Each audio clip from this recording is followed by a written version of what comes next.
Welcome to the Behind the Art Inspiration podcast, a sneak peek into the studio practices of all types of artists, conversations for artists and fans of art who are sophisticated and savvy.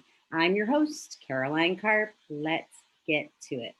Well, hello, everyone. This is episode number 21 of the Behind the Art Inspiration podcast. And in this episode, I'll be virtually traveling from my Safety Harbor, Florida studio all over the world, actually, because today we are coming together to celebrate the 1-year anniversary of the International Online Art Collective, also known as the IOAC. And so I kind of, just in my Caroline kind of way, I posed a question to these guys and I said, guys, tell me what's new since you wrote your very first bio for the International Online Art Collective.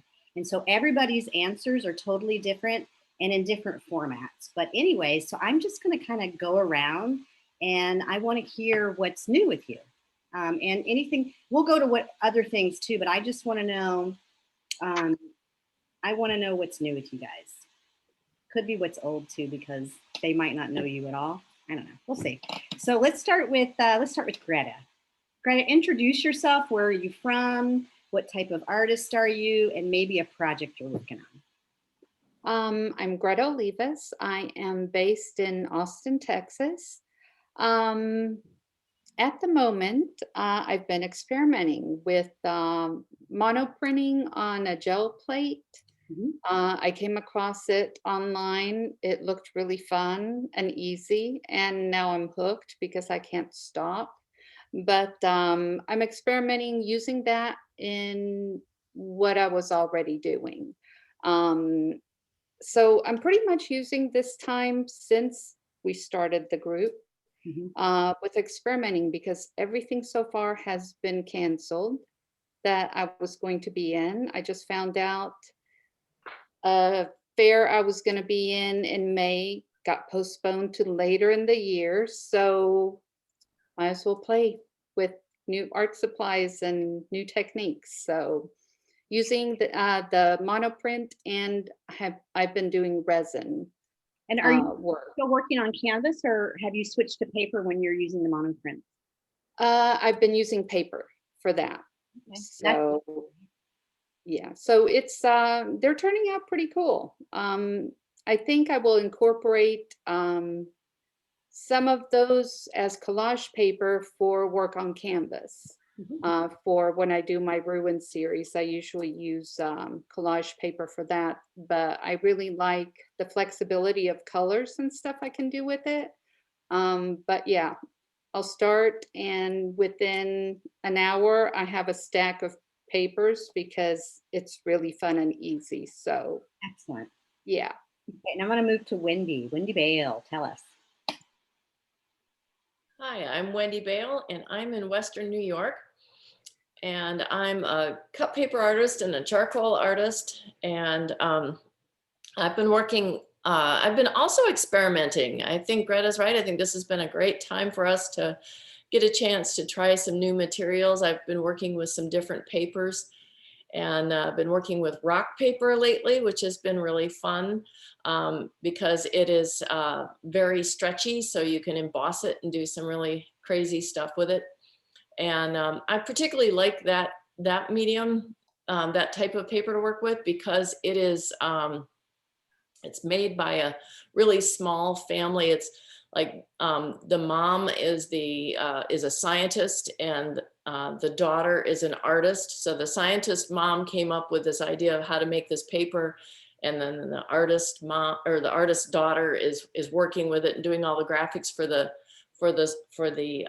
company, and then the dad is doing like all the other stuff. So it's like a mom and pop and daughter company. So it's been really fun to kind of I almost feel like I'm collaborating with them, because I'm doing all this stuff with it, and they're really amazed at like, wow, I didn't know you could do that with our paper. And so that's been fun. And I have been working larger. I just finished a very big, for me, piece. It's 30 inches by 24 inches in cut paper.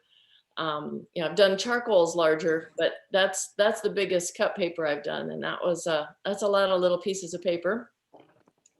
And just now, this week, I've started revisiting the pieces I'm going to have in the riparian zone, which has now been rescheduled for July, which should be just right. I think that'll be an opportunity that, you know, if we still have to worry about COVID in terms of people coming in, we'll be able to have people outside at least, and you know, regulate people coming in so it can be done safely. And but I had a lot of pieces that I sold over the last year that were supposed to be in that show. So now I'm kind of scrambling.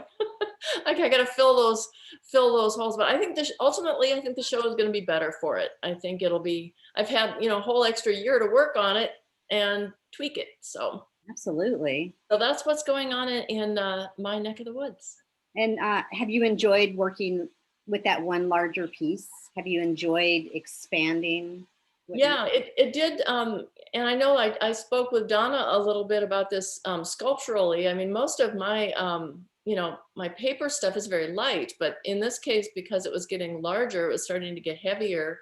And I think I had to consider, you know, what that weight would do with it to make sure that it was going to hold up.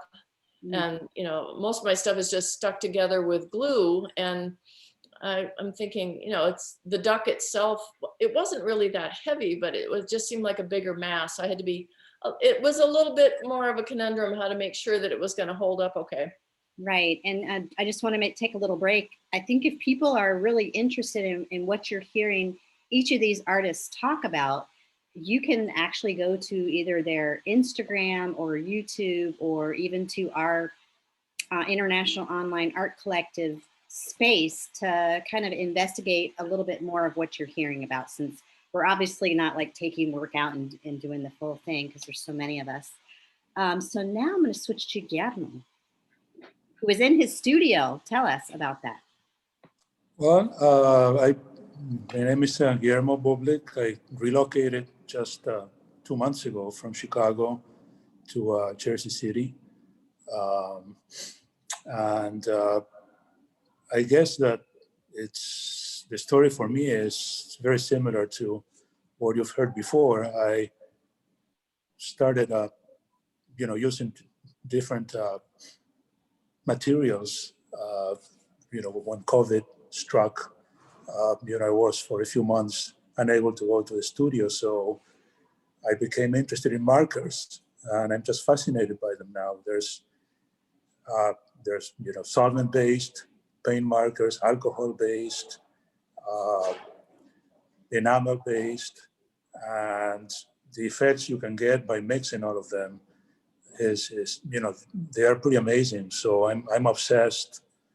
I have hundreds of markers now, and it's hard to know where to put them. But it's very interesting what different things that happen when you mix all these markers, how they bleed into one another, how they the colors mix. So I'm just I'm dying. You know, when I get up, I'm dying to come to the studio and continue the experiments, because it really feels like a lab. And when you and I had a behind the scenes kind of conversation, because I made a comment that your artwork seemed really mathematical. Yeah. Yeah. And in design, right? Well, I mean, I was trained as a physicist, so I started in science, and you know, believe it or not, when I used to have discussions with artist friends, you know, I would tell them that, to me, actually, for example, you know, Maxwell's equations are as beautiful as the Mona Lisa. I mean, it's just, you know, a different angle of human ingenuity. And, you know, they are as creative as, and, you know, a sign of, you know, the genius of every person. So I have been told by friends, but it's not fair because they know that my background, but they do say, many of them, that it's obvious that the paintings are done by scientists. Yeah. Okay, Susan. Hi. Hi. Hi.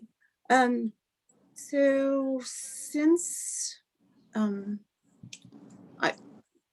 what I've been doing recently is I am teaching myself to make video. Like that's been one of the new skills that I've learned since, particularly during the pandemic. I have taken classes through Artist Relief Organization and learned at least 2 different editing apps for my iPad. And so I'm continuing to use my iPhone and my iPad to make art.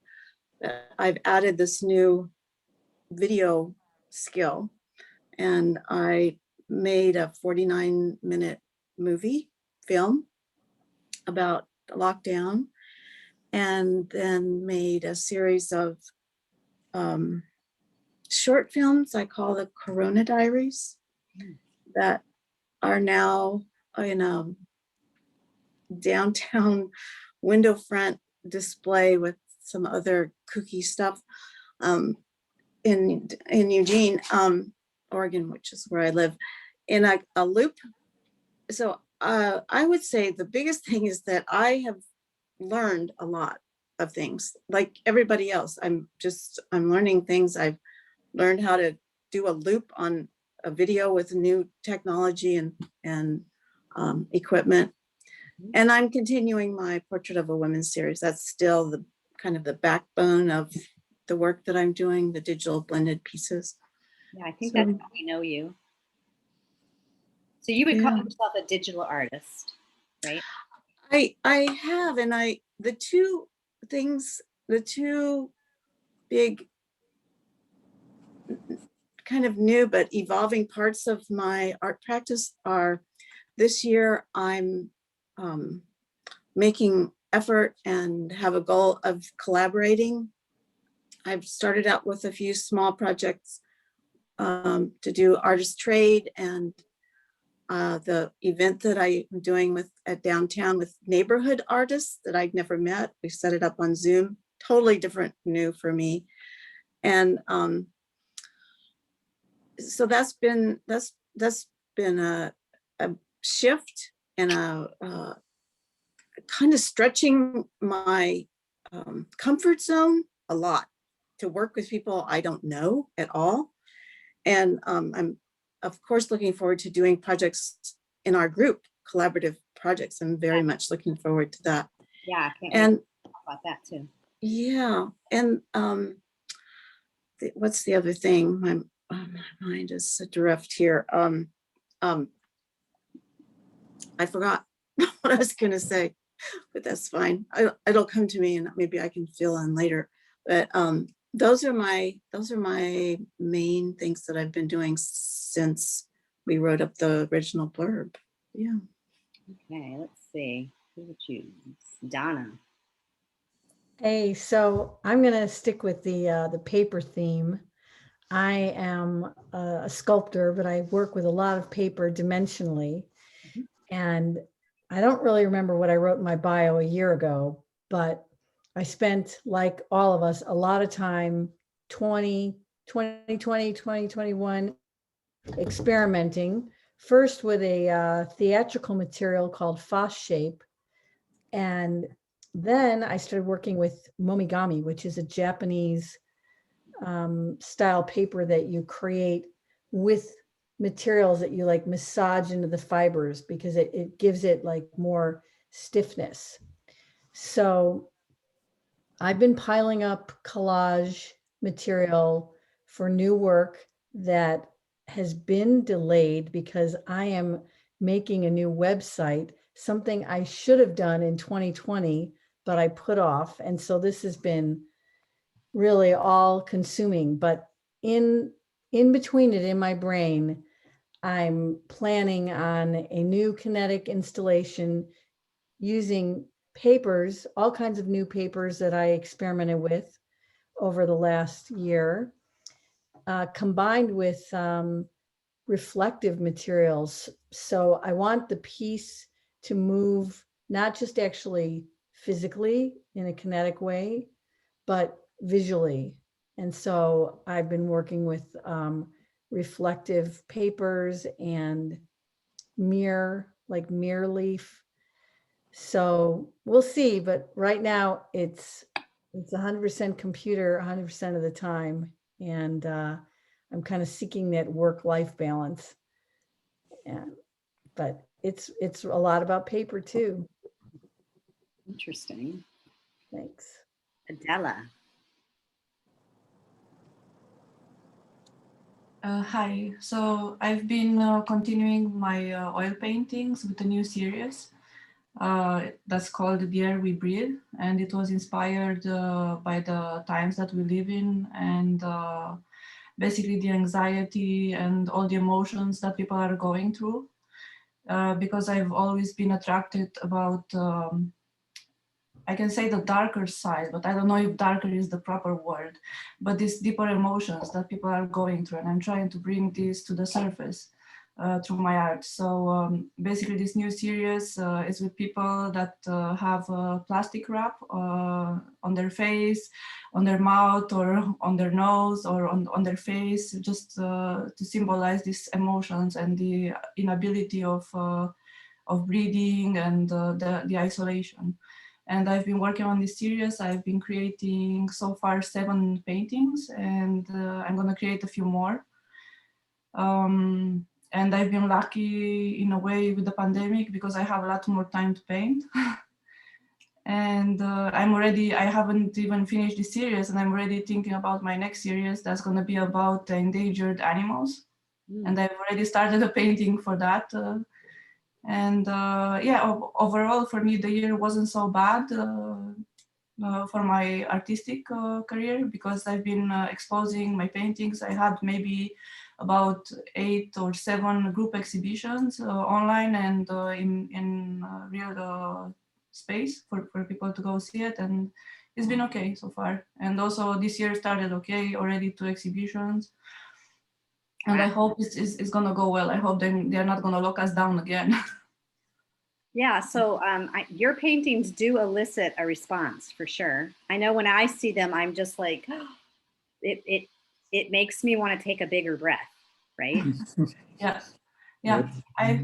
I find that everybody is responding differently to art, depending on their past experiences, and they are also mirroring experiences. So for example, for me, it's very hard to breathe while wearing a mask, and in Spain it's mandatory to wear mask everywhere, and I wear it gladly. I'm not complaining, but it's just hard to breathe, especially if I walk faster or I go for a walk on a hill or something like this. So I can relate to this feeling that my subjects are portraying. And actually the people in my paintings are, a couple of paintings are myself, auto-portraits, and the rest of them are my friends. Yeah. That was so nice to collaborate. Mm-hmm. Yeah. Okay. Corinne. Hi. Hi. From New Zealand. New Zealand, yes. So for me, once again, I just heard Adela say about endangered animals. So I've been doing a whole series of bees, and that trying to let people know that these are endangered. These little super creatures need our help, need to have certain plants with pollen planted in our gardens, our backyards, in cities, wherever, to just encourage them to live and carry on doing their amazing work. I've been lucky over here. So I've had live shows I've been involved in. We had one that had the opening night cancelled because we went into a different level of lockdown. But other than that, yeah, we are quite blessed over here with our situation and COVID. I'm doing a whole series as well of selfies, but animal selfies. So my last two with the rooster and a kakapo, which is a New Zealand parrot, which is also endangered. It's supposed to be like if the animal is taking a picture of themselves. And I'm hoping to build up for a show with these. That's fascinating. So it's a selfie. It's like a selfie of the animal. So as if they've got the phone, and I've got the idea of a rhino or a zebra's backside, and that whole because they've done it completely wrong. And I'm someone who personally struggle with selfies. I always have the double chins, or I'm looking the wrong way, and my friend is looking gorgeous. And yes, yeah. So it's that sort of story behind it. Yeah. And will you have the stories with the artwork itself? Yeah. So, and when I had a mountain gorilla exhibited, all my bees, I always have a little bit of information about there are only so many of these creatures still alive, and we need to help. Some of my works, when I sell, I donate money to wildlife charities or things like that as well. So the kakapo, which is we've only got 263 of those left in New Zealand. I'm giving 30% of that sale of that painting to the kakapo recovery program. Nice. So yes, it plays a big part in me. And it's back to being that educator. For so many years as the teacher in me, I can't sort of take that away. So if anybody looks at one of my works and sort of sees is affected in any way, or just by reading the blurb, then I feel that I am, helping endangered wildlife in some way. Nice. Yep. Great, thanks. Gerda. Hi, I'm from George in South Africa. And the last couple of years, I've been using acrylics, but during the COVID lockdown time here, I was exploring some other mediums. And in the last couple of weeks, I started using pencil and charcoal as a drawing medium, and also working quite in a larger format than I'm usually working. So this to me is a very exciting direction, which I'm quite enjoying. In this area, I'm also lucky that there is a group show which I am taking part in, that was organized by our local art society. So at least there is the possibility of getting your work out there and seen by other people. So at least it's getting better here. It was quite strict during last year, which turned all of us into hermits. And I noticed that, Gerda, I've noticed you painting figures and also trees. Yes. Is there a connection with that? I've got a medical background, so I'm absolutely fascinated by the human figure, especially the female figure with all of its flowing lines, which I absolutely love. I see poetry in a female form.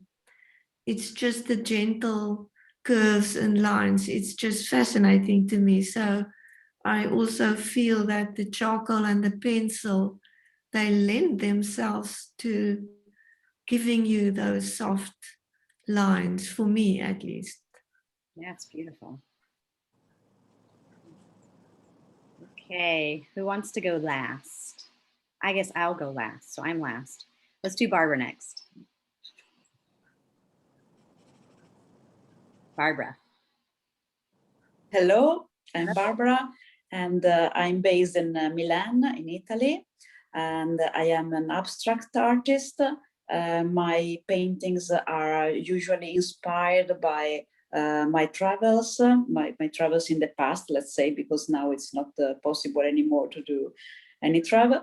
And they are also inspired by Greek mythology and by literature. For example, I am fond of the Odyssey, and lots of my paintings are inspired by this poem. During this period, I'm using my usual mediums that are pigments and acrylics, but I'm going to larger formats. So, for example, now I'm going to use canvases 39-inch per 60-inch. So I'm trying to go larger, and I'm always inspired by the mythological figures. Perhaps also because I'm trying to find a refugee in this kind of beautiful fantasy life, because of the difficult period that everybody of us is living, of course. And regarding the exhibition's point of view, I have been lucky enough, because in July of 2020, I was able to be invited to organize a solo exhibition in a place together with my art gallery, Maiocchi 15, that is following me in Milan. And I was able to live this experience that is similar to our past exhibitions. So a live exhibition with the people, everybody, of course, with the mask, but it has been really a wonderful experience. Otherwise, lots of digital exhibitions, of course, and luckily we live in a period in which we can use internet, we can use Instagram, and we can live so many experiences and get to know each other and get to know also other artists. So even if in a difficult period like this, we are lucky that our life can go ahead also in a digital way, let's say. And the last beautiful thing is that I've been invited some months ago from a private museum in Athens to join a project regarding Italian painters. And they sent me a canvas, and then I sent back a canvas made by me, of course, inspired by a Greek poem. And this will be part of the collection of the museum. So this is something very, very nice that happened to me in this period, let's say. Wonderful. Congratulations. Oh, thank you. Ina. I was saving you. Uh-oh. For last, but I'm last. Go ahead. Hi, I'm Ina Molastovker, and I'm a photographer and a digital photo artist. I'm based in Miami, but now I find myself in a hotel in Nebraska. That was essential travel for my daytime job. Your position, right? Yeah. Yeah. So I spent a lot of time doing photography, especially last year during the lockdown. We did with a small group of friends, we did a daily photo project that then converted into an exhibit. But lately, the last few months, I'm finding myself doing like a few dozens of different projects that between my work and these projects, I don't even find a lot of time to go out and photograph, but they're kind of exciting projects. One of them involves our collective altogether. We're working with Corinne on putting together a show that's going to celebrate nature. That was April 22nd is going to open.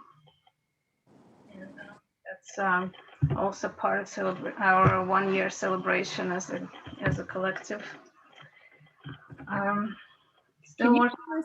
Can you tell us where people can see that show or how they can find out about it? Or I know we're trying to gather emails, right? Huh? Are we trying to gather emails so that we can send invites out? How is that working? It's going to be on our website that, you know, is linked in our Facebook and our Instagram. We'll send out emails to everybody that has applied. We had 150 or 180 submissions from 33 different countries.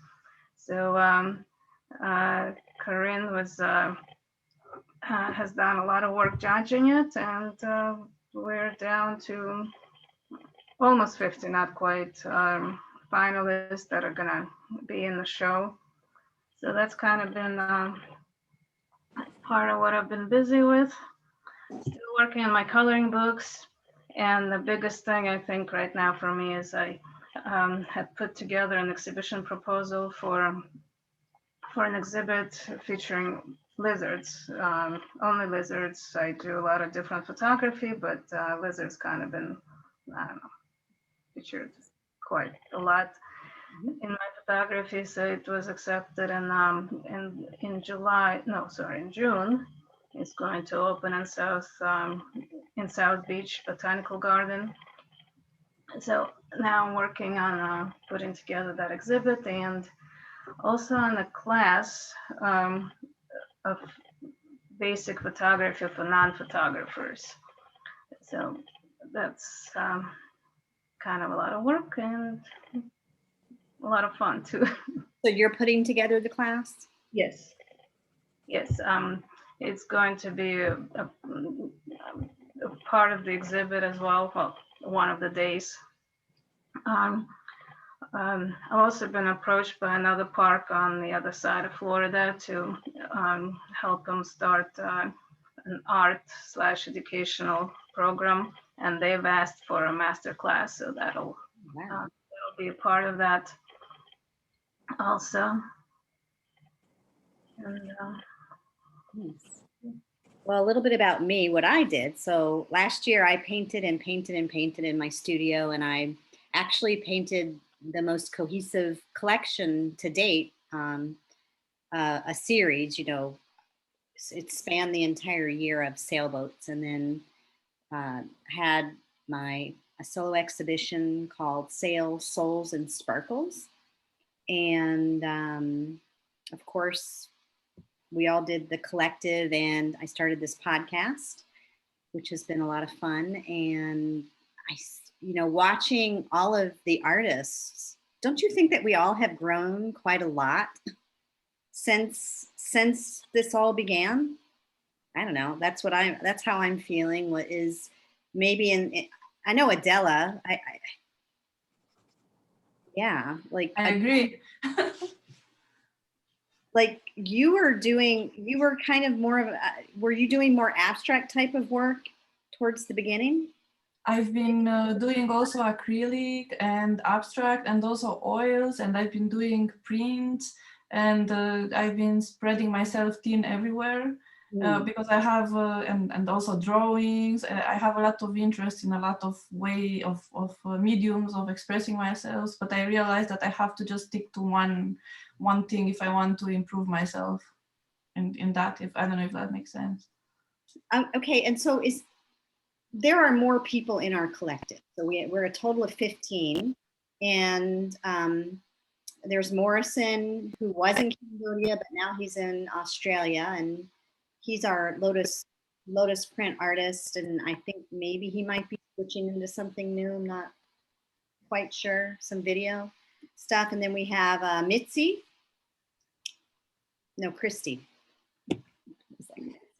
Christy, who is in, where's Christy? The Netherlands. Netherlands, right. And she does little caricatures that are pretty cool. And we have Ruth Christensen, who was on a sailboat, so she was nomadic, and now is working out of a small studio, I think in London. Is that correct? Is she in London now? In the UK. UK, yeah. And Lincolnshire. Cheryl, She's- Cheryl, who's in Michigan, right? An oil painter. Am I missing anybody? Nope, I don't think so. No. Is there anybody on screen right now that can tell us about our our chain link? Who would like to speak about what we're going to be doing with the project, where we're each going to be painting 10 canvases and then having a show in 3 years? Can anybody speak to that? I'm going to pick one of you. I'm going to pick Wendy Bale. Well, that's Ruth's project, which was absolutely brilliant. I am so excited about it. I think it's one of the most interesting ideas for getting us all together to do something. And the idea is that she will start it with a 12 by 12 inch. It can be a painting or a drawing or whatever medium we work in, as long as it's 2-dimensional. And which is going to be a little bit tricky for some, I think, but I'm sure we'll adapt. And it will have a 12-inch square, and she'll start and then send a photo of that to another one of us. And then they will have a week to put together sort of their response to that with their own piece. And it can be responding by either maybe be influenced by the color palette or the concept of it or whatever. You know, it doesn't have to be a replication of it. It's your response to it.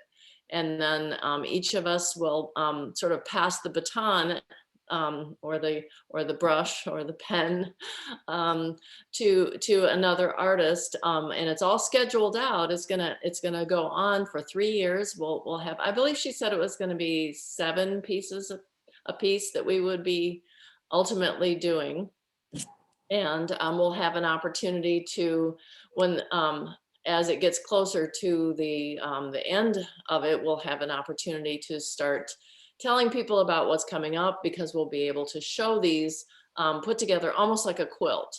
So it'll be the different squares will all fit together, and each will be sort of a response to the next. And I think it's super exciting, don't you guys? I do. Yeah. Absolutely. I can't wait to get started. Like, I'm ready to get started on that. Who can speak to the Artists Paired Up collaborations? That is another project that we're working on with the International Online Art Collective. That would be me. Donna. Yeah, I want to first mention about the previous project that we'll be posting it to our website and people can follow our progress. That's great. Yeah. yeah. Donna. So we're working on a collaborative idea based on the concept of diptychs. Mhm. And whenever you have a diptych, there is a relationship between 2 panels.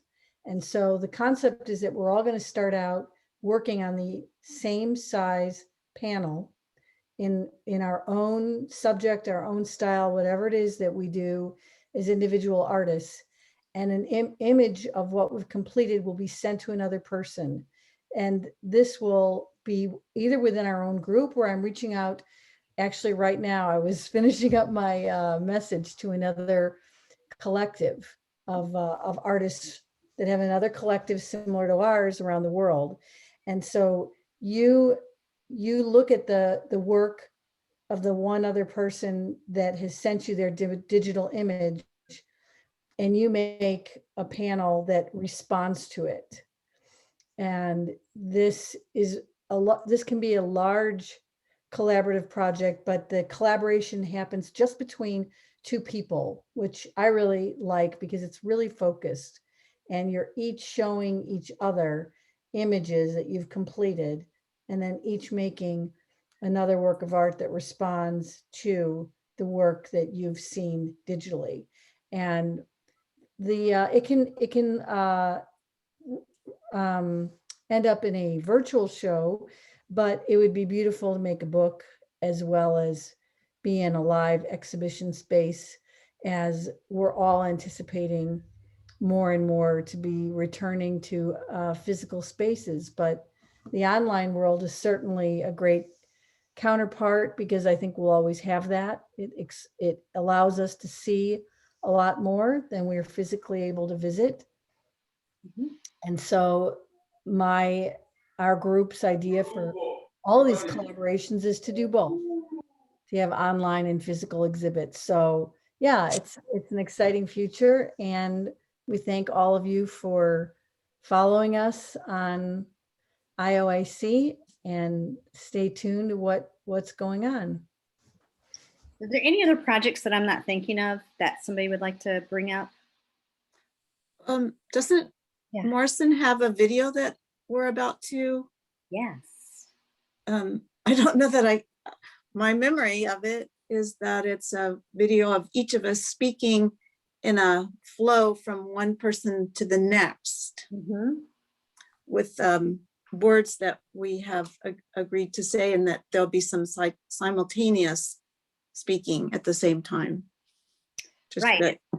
Kind of taking the viewer all around the world. Yes, thank you. All the different places that we all are from. And what's really exciting that happened from being in the pandemic was that we were all brought together, you know, in a way that we probably wouldn't have done if we weren't just all in our studios looking for connections. So that's what's so nice about this group is we kind of interact on a daily basis, I would say, wouldn't we? It can be sometimes daily, and through social media, the magic of social media. And we also have monthly meetings where we get together and talk about the new projects that we want to work on. And it's been kind of a nice thing nice friendship and bond that we've all formed with each other. Does anybody else have something they want to say before we go anywhere? Anything else to share? I wanted to say something. If people want to keep up with us and see our latest projects, they should go to our website and subscribe to our newsletter. And we will email them the latest call to art exhibitions that we're going to organize, or our latest exhibitions or collaborations that we're going to have. So yeah. Yeah, the website is beautiful. And Adela, what's really nice about this group is that we have people who have many different talents. And so everybody has really done a great job working together to just make us who we are. And I just want to thank everybody for their individual things that they're able to do to help the group. So now we have a website, we have a Facebook page, we have an Instagram page, we have a LinkedIn page that is brand new. And what else do we have? Do we have other stuff? Can't remember. YouTube. We have a YouTube channel. Yeah.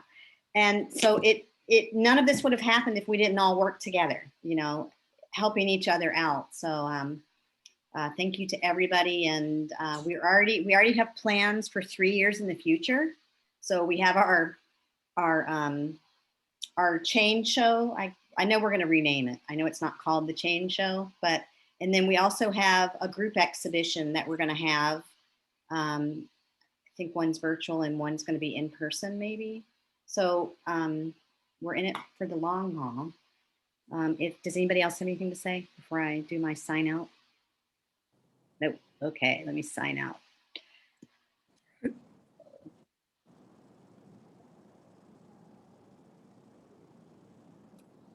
Everybody can fill in the gap while I'm doing it. There we go. So thank you guys so much, everyone, for being here today, and for everybody who's also here watching as we share. And thank you for celebrating our 1-year anniversary in March of 2020, which is, I don't know, a little bit over a year ago. We had the vision of starting the International Online Art Collective, and we're a diverse group of artists from around the world who value the power of art to inspire, provoke, and heal. And the power of this group is in connection. And from this, a podcast was born. And first I started interviewing these artists, and now I'm branching out to all different types of artists. And I will make sure that in the show notes or somewhere, wherever you're seeing this, that there are places where you can find all of our social media so you can follow everybody even more closely. And if you have an artist here that you really want to do a deep dive into their artwork, you'll be able to find them through that. So everybody say goodbye. I'm going to stop the recording. All right, goodbye, everybody. Bye. Bye. Bye. It says stop the recording now. Hold on.